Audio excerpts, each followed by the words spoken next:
নমস্কাৰ। আজি অলপ আগেকে APSC এখন নটিফিকেশ্যন উলিয়ালে যে APSCৰ যিটো 17 তাৰিখৰ ডেট আছিল 17 মাৰ্চৰ সেইটো মানে 18 মাৰ্চলৈকে পিছুৱাই দিলে। আৰু চাই লওঁ আমি কি লিখিছে বাৰু। 22 ফেব্ৰুৱাৰী 2024 চন। In cancellation of this office, earlier notification Nom 24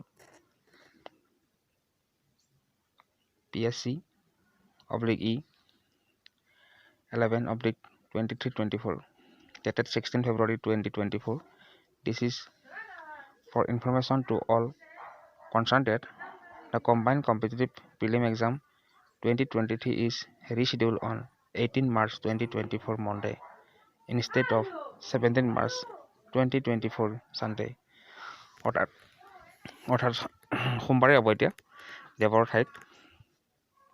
বহুদিন মানে আৰু লেট নকৰিলে আৰু মানে এইটো এদিনৰ কাৰণে ষ্টে কৰি দিলে। যি নহওক ভালে হ'ল বাৰু।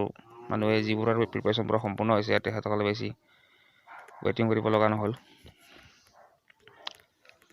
আৰু যিসকলৰ প্ৰিপাৰেশ্যনটো বাৰু হোৱা নাই তেখেতলোকে জৰুৰী লাগি গ'লে হ'ল। আৰু এখানি খবৰ আছিল যে এক্সামটো বেছি মানে এদিনৰ কাৰণে হেৰি হ'ল, পিছুৱাই দিলে 17 ঠাইত 18 তাৰিখলৈ। এদিনৰ কাৰণে পিছুৱাই দিয়া হ'ল। বাছ আপোনালোকৰ ৱেবছাইটত যাই পাই যাব। ৱেবছাইট গ'লে নটিছখন পাই যাব। Thank U.